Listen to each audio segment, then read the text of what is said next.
umat Nabi Muhammad SAW, ia berdasarkan kisah yang termaktub di dalam Al-Quran, sebagaimana kisah yang disebut oleh Allah Ta'ala berkenaan kisah Nabi Ibrahim AS dan juga Nabi Allah Ismail AS. Dan di cerita dalam ini, cerita bersama itu kawan, kisahnya Nabi Ibrahim telah bermimpi dan Allah, bila mana seorang Nabi bermimpi, maka ia merupakan suatu wahyu daripada Allah Subhanahu wa Ta'ala. Jadi bila Nabi Ibrahim dia mimpi disembelih anak baginda, iaitu Nabi Ismail AS. Mulanya dia sekeliru. Dia rasa betul ke mimpi ni? Dia sekeliru pada awal-awalnya. Kemudian Nabi Ibrahim bertemu dengan anaknya, berbincang. Katanya, wahai anakku ya bunayya, wahai anakku yang asal aku sayangi, aku telah bermimpi menyembelih kamu dalam mimpi. Maksudnya Nabi Ibrahim telah melihat dalam mimpinya bahawa baginda telah menyembelih anaknya Nabi Allah Ismail. Kemudian anak dia kata, anak dia membenarkan. Jadi kita tengok perangai ataupun sifat yang yang ditunjukkan oleh seorang ayah yang hebat dan juga seorang anak yang hebat, dan mereka juga merupakan anbiya Allah, nabi-nabi Allah Ta'ala. Bagaimana bila mana sampai masanya seruan Allah Subhanahu wa Ta'ala untuk melakukan satu pengorbanan, maka kata Nabi Allah Ismail, lakukanlah wahai ayah, itu merupakan perintah Allah Ta'ala. Dan kalau kita tahu bahawa pada ketika itu diriwayatkan dalam ceritanya, Nabi Allah Ismail pada ketika itu merupakan seorang remaja yang pada umurnya 17 tahun. Jadi lebih kurang 13 tahun. Kalau kita ini tingkatan satu lah kan, lebih kurang tingkatan satu.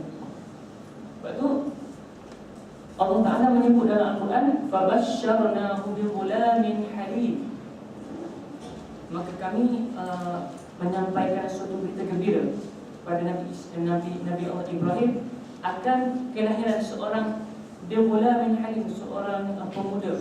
Itu anak Nabi Allah Ibrahim yang mulia, yang bijak, yang sabar. Jadi terbukti bahawa sifat yang ditunjukkan oleh Nabi Allah Ismail yang patutnya kita puji dan sepatutnya kita tiru dalam kehidupan kita. Maka sebab itulah bila mana sudah yakin dalam hati Nabi Allah Ibrahim bahawa ini merupakan satu perintah Allah Ta'ala, Nabi Allah Ibrahim yakin pada hari yang ke-9 Zulhijjah, itu namanya Yaumul Arafah, Arifun.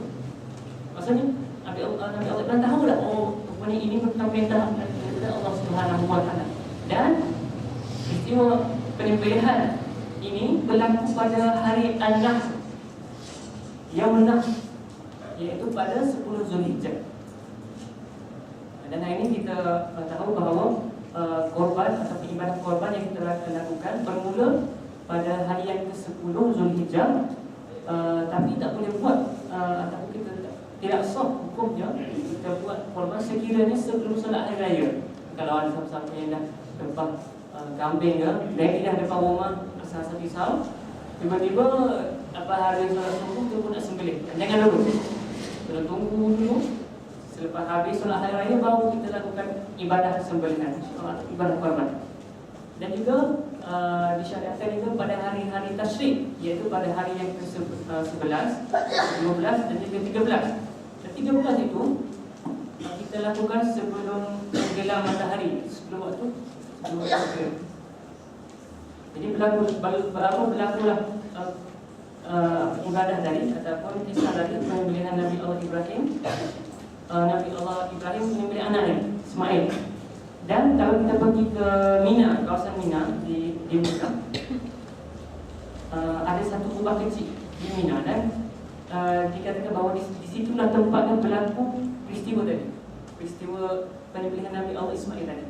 Dan ketika mana Nabi Allah Ibrahim dia nak pergi melaksanakan perintah Allah, ketika itu datang syaitan datang kepada Nabi Ibrahim.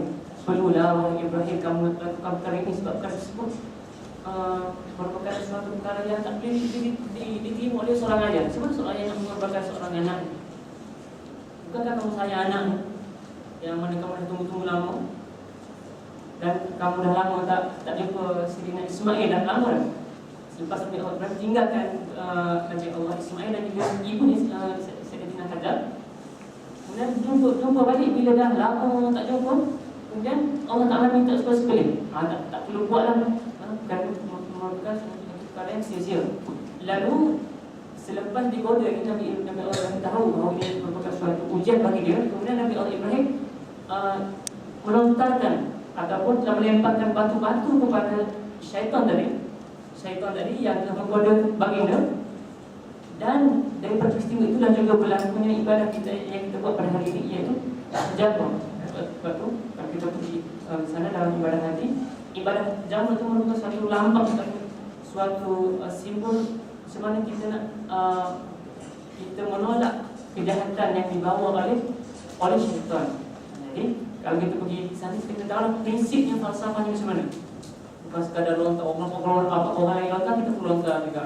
Orang lain buat dia, tapi kita kena tahu apa di sebalik peristiwa tersebut.